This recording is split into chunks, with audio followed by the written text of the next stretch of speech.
The D-Class personnel gathered around a campfire made of chopped-up chair legs. They debated which one of the captured SCP Foundation personnel they should cut up, cook, and eat next. They weren't out in the middle of the wilderness. Instead, they were sitting inside a long, wide hallway with wet carpets and gaudy yellow walls. On another floor, a group of SCP Foundation researchers were in what looked like a beautiful early 20th century hotel, enjoying all the refinements of old-world luxury. But there was a downside, something that put a dent in the enjoyment of it all. The eldritch entity in the business suit with a monstrous tentacled face, attempting to sucker them into a deal where their very souls were little more than collateral. And on another still, a mixed group of researchers in D-Class had allied with what seemed like a group of post-apocalyptic survivors wearing cobbled-together outfits. They were running through what seemed like an endless parking garage, where they were chased by horrific half-human, half-dog entities and demonic floating grins in the dark. Only in the Backrooms. You'd need to be trapped in an extra-dimensional nightmare world, somehow even more secluded than the Backrooms, to have never heard of the Backrooms. The SCP Foundation has tried to suppress knowledge of its existence, but this world, seemingly built out of the faded memories of our own, has broken containment in every sense of the word. Now it seems impossible for even the most powerful group in all of human history to put a lid on it. Strangely, it was neither the SCP Foundation nor any other of their well-known groups of interest that first stumbled onto the interdimensional horror that is the Backrooms. It wasn't even one of the power users on the Parawatch forums, as far as we know. No, the first person to blow the whistle on the Backrooms was a to-this-day unknown user on 4chan, who posted a photograph of Level Zero's iconic and terrifying yellow hallways with the following caption: "If you're not careful and you no-clip out of reality in the wrong areas, you'll end up in the Backrooms, where it's nothing but the stink of old moist carpet, the madness of mono yellow, the endless background noise of fluorescent lights and maximum hum buzz, and approximately 600 million square miles of randomly segmented empty rooms to be trapped in. God save you if you hear something wandering around nearby, because it sure as hell has heard you." Words perhaps inspired by personal experience, because as far as we know, this particular user has never posted anything again. The Foundation had been collecting second-hand accounts for years before actually putting together a large number of strike teams for an actual excursion. They studied the many ways that a person can no-clip into the Backrooms.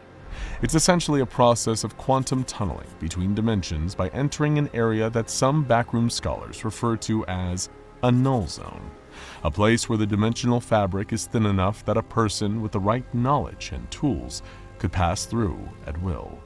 For entering the Backrooms, this often means carrying out any number of seemingly arbitrary actions, such as touching the darkest wall in an abandoned warehouse, or seeking out a glitched chair and making physical contact with it to break the rules of reality.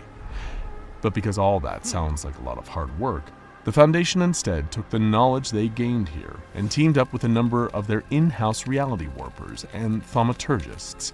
They created an auto-clipping chamber, a dimensional travel device that could send whole groups of people and objects to random floors of the Backrooms, where they could gather data and hopefully find their way back to tell the tale.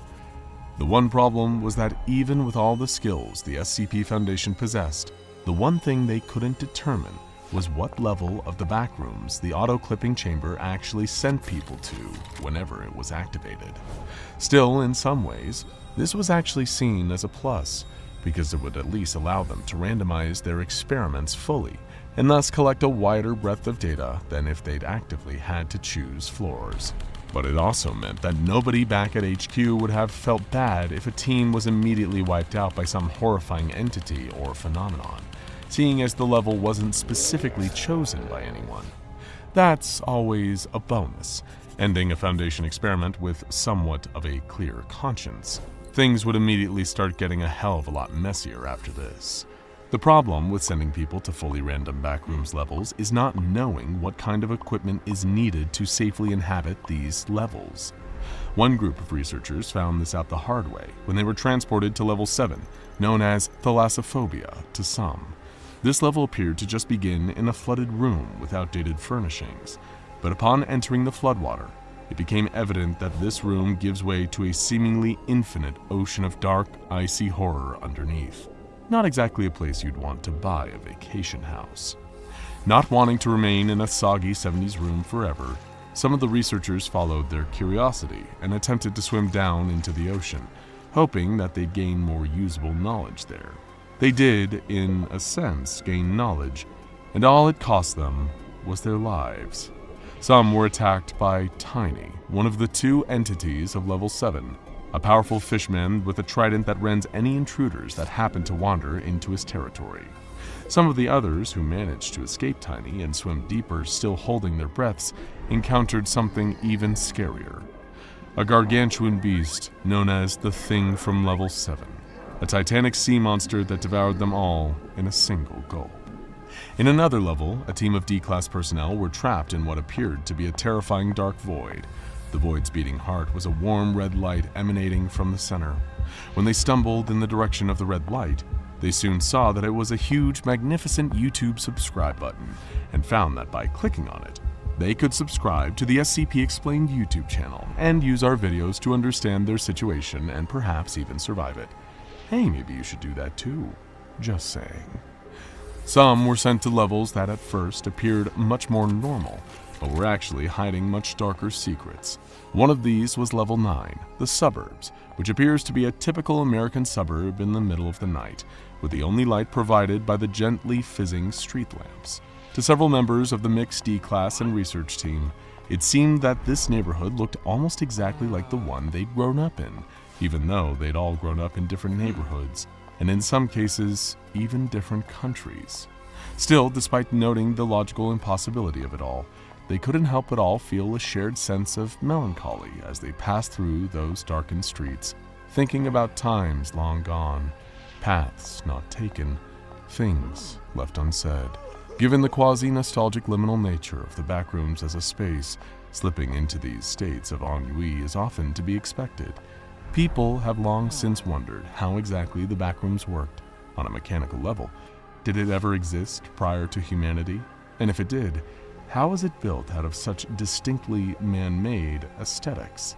There are two options, depending on which way you believe the stream of causality flows here. If you think that humanity came before the Backrooms, then perhaps it's some kind of physicalization of the noosphere, similar to the dream world of the Wanneroi, only physical. A world built from human imagination, half-forgotten memories, which would account for the eerie liminal feeling of both the Backrooms and the null zones that can lead to the Backrooms. They have the melancholy feeling of reminiscing about times long gone, because the place is built out of our reminiscing. If you think the river flows in the other direction, and despite its superficial qualities, the Backrooms existed before the dimension we know, it paints an even more frightening and surreal picture. Perhaps the Backrooms is like the Platonic world of forms, the perfect ideal representation of a concept that only ever enters our world as a kind of shadow of itself, projected by some unknown light source. The Backrooms is a developer space for our universe, where the static models for everything we know and interact with sit like dormant code. Perhaps if you could somehow search every level, you'd even find a version of yourself T-posing in the darkness, casting the shadow that is you. But none of this philosophy could help the team trapped on Level 9 from what was coming for them. Before they could even snap themselves out of their canopsic state of contemplation, another group of horrific entities closed in on them. These were giant human eyeballs, walking on spider-like legs made out of their own nerve endings, and firing beams of caustic white light out of their pupils, like directed energy weapons. When one of these beams of light hit an unfortunate D-Class, their body immediately began crumbling into ash, seemingly just slow enough that they could still feel and be aware of the fact that it was happening. The rest didn't feel like waiting around in the suburbs to question the beings that had just utterly disintegrated a member of their party, so they decided to turn and make tracks instead. It was the complete opposite for the team of Mobile Task Force operatives who'd been zapped into Level 15, the futuristic hallway. The insane irony of the fact that with their training, tactical armor, and a variety of weaponry, they'd have been the perfect team to take on a group of roving Backrooms entities. But instead, here in the futuristic hallway, which is a series of long, stark chrome tunnels that feel like something out of an old sci-fi movie, their greatest enemy is not something they can fight: starvation. That's because level 15, like many levels of the Backrooms, is actually completely devoid of entities, and is instead extremely dangerous by just how difficult it is to get out. It was a situation where none of the Mobile Task Force's training could help them. They were in the hands of pure chance, with the procedure of detecting, or better yet, generating a way out of this place being hopelessly complicated, even for someone who did enter with a cheat sheet. And sadly, they did not. They had just enough food rations for a few days. But after that, well, at least they had their weapons, in case they had any ideas for an alternative exit. However, you shouldn't let the horrors of the futuristic hallway trick you into thinking that there won't be incredibly dangerous entities on most levels of the Backrooms. Thankfully, with the Foundation research team spread out over so many levels, we've been able to collect a large number of entries on these awful things. We'll give you just a few of them here as a primer, so you can know what you're up against before you go seeking out any glitched chairs to start your own Backrooms adventure. One of the most famous is Entity 3, a type of creature known colloquially as a smiler. They manifest as a glowing, grinning set of eyes and teeth in the darkness, hoping to catch you off guard before going in for the kill. Entity 9, the Facelings, are humanoid and incredibly human-like things that don't have faces. They're frightening to look at, but are mostly harmless, and in some cases are even actively benevolent. Unless you happen to taunt or hurt them, then expect them to be just as dangerous as an extremely angry human who still has a face. Entity 10, the Skin Stealers, aren't nearly as chill. In their plain form, they're humanoid creatures with a kind of blobby white skin. You're much more likely to encounter them after they've attacked a human and peeled off their skin and started wearing it like a suit to fool other wanderers like you. If you happen to run into a person who's actually a skin stealer, there are only two ways to tell.